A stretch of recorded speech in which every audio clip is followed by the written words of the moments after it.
आज के इस वीडियो में हम देखेंगे रिटायरी पार्टनर को अमाउंट जो ड्यू हुई है रिटायरमेंट के टाइम पे वो कैसे कैलकुलेट करनी है, या फिर उसके लोन अकाउंट में कितनी अमाउंट जो है ड्यू हुई है जो ट्रांसफ़र करनी है।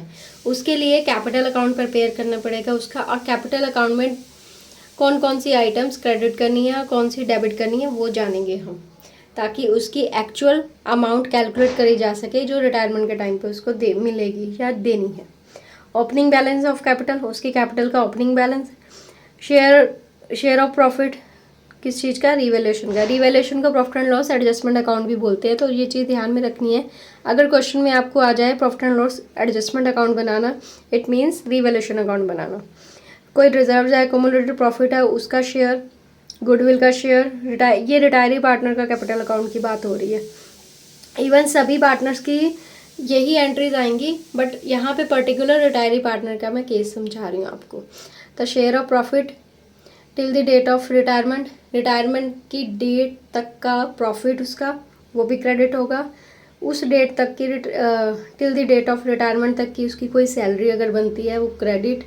इंटरेस्ट ऑन कैपिटल है उस डेट तक का जब वो रिटायर हुआ जिस डेट को, तो वो भी क्रेडिट करनी है। ये तो थी क्रेडिट वाली आइटम्स। अब डेबिट क्या क्या करना है? ड्राइंग्स करनी है, इंटरेस्ट ऑन ड्राइंग्स करनी है अगर कोई उसकी है।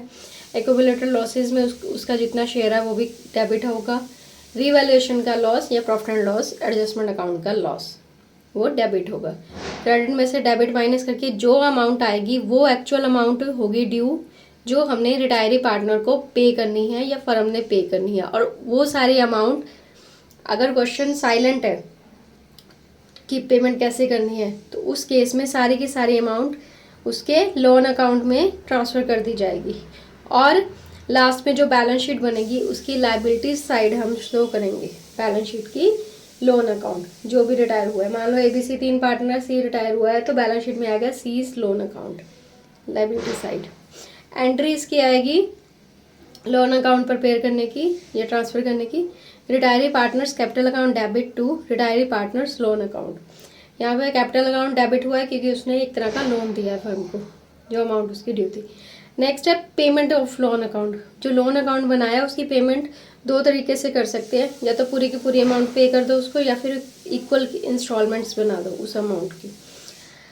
नेक्स्ट आता है कि अगर पेमेंट अभी नहीं हुई है और लोन अकाउंट मेंटेन करा हुआ है, वैसे ही चल रहा है, तो उस पर रिटायरी पार्टनर क्लेम कर सकता है इंटरेस्ट, क्योंकि उसका पैसा फर्म ने अपने पास रखा हुआ है और वो यूज़ कर रही है उस पैसे को, तो उस पर वो इंटरेस्ट मांग सकता है या क्लेम कर सकता है। वो रेट ऑफ इंटरेस्ट जो होगा, अगर नो एग्रीमेंट है, कुछ मेंशन नहीं करा गया एग्रीमेंट में, तो 6% पर एनम के अकॉर्डिंग वो क्लेम कर सकता है उस अमाउंट पे, लोन की अमाउंट पे। और एंट्री आएगी लोन की, इंटरेस्ट की, interest on loan account debit to retiree partners loan account. Next देखेंगे कि जो लोन अकाउंट है उसकी पेमेंट कैसे कैसे कर सकते हैं, या फिर जो अमाउंट ड्यू हुई है रिटायरी पार्टनर को उसको कैसे पे करना है। 3 तरीके हैं पेमेंट करने के। फुल अमाउंट, या तो पूरी की पूरी अमाउंट रिटायरमेंट वाली डेट पे रिटायरी पार्टनर को पे कर दो, उसकी एंट्री आ जाएगी retiree partners capital account debit to cash या फिर बैंक अकाउंट। सिंपल, क्लोज हो जाएगा उसका अकाउंट। नेक्स्ट आ जाएगा second method, equal instalments. Equal instalments में जितनी अमाउंट उस रिटायरी पार्टनर की बन रही है ड्यू, उसको इंस्टॉलमेंट में पे करना है हमने रिटायरी पार्टनर को। तो पहले तो सारी की सारी अमाउंट जो है पार्टनर्स के लोन अकाउंट में ट्रांसफ़र कर देनी है रिटायरी पार्टनर के, तो उसकी एंट्री तो सेम होगी, retiree partners capital account debit to retiree partners loan account. Next, क्योंकि इंस्टॉलमेंट में पे करनी है तो कुछ पैसा उसको दिया और थोड़ा सा फर्म में रखा हुआ है, तो उस पर इंटरेस्ट चार्ज होगा जो कि रिटायरी पार्टनर को मिलेगा, तो उसकी एंट्री आएगी interest on loan account debit to retiree partners loan account. Next, जब इंस्टॉलमेंट पे करनी है ड्यू अमाउंट की, तो इंस्टॉलमेंट की एंट्री आएगी retiree partners loan account debit to bank account, क्योंकि जो इंस्टॉलमेंट्स बनानी है वो हमने पहले सारा पैसा जितना है रिटायरी पार्टनर का, जितनी अमाउंट ड्यू है, वो लोन अकाउंट में ट्रांसफ़र करना है, फिर वहाँ से इंस्टॉलमेंट की एंट्रीज हमने बनानी है या फिर लिखनी है, उसको रिकॉर्ड करना है। थर्ड आता है पार्शियल पेमेंट। पार्शियल पेमेंट का मतलब है एक तो फुल पेमेंट की पूरी अमाउंट दे दी, पार्शियल में आता है कि कुछ अमाउंट कैश में पे कर दी और जो बैलेंस बचा उसे ट्रांसफ़र कर दिया लोन अकाउंट में।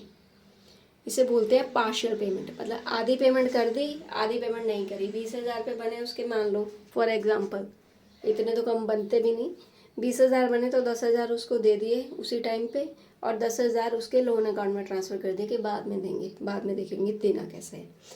तो ये था पूरा टॉपिक, कैसे कैलकुलेट करना है अमाउंट ड्यू और पेमेंट कैसे करनी है रिटायर्ड पार्टनर को।